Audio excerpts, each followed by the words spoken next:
masu hikima sun ce duk abin da Allah ya baka duniya kamata ka kasa shi kashi 4. ka biya bashi, ka ba da bashi, ka ɗauki rabonka ka zubar da saura. mahaifina ya fara faɗa min wannan magana, na ce to an ja baki saura fassara. ya ce ka biya bashi kai ma iyayenka, ce domin sun maka lokacin da kowa bai yi maka in ba su ba. suna da rai ko ba su da rai suna da haƙƙi a kanka.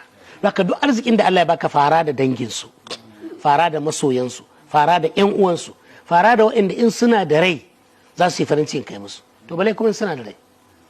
ya ce ka ba da bashi, wayannan kenan kai ma yaya bashi ne kake ba su.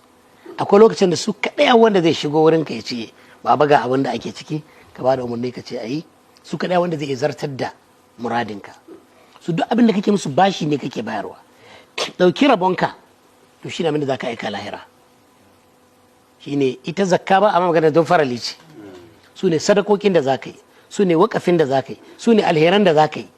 a wannan halin da ƙasar mu take ciki yanzu babu sadda muke da tsananin buƙatar wa'inda Allah ya wadata attajirai su zamo suna taimakon jama'a kamar yanzu, saboda an kai wani hali na la haula wala quwwata illa billah.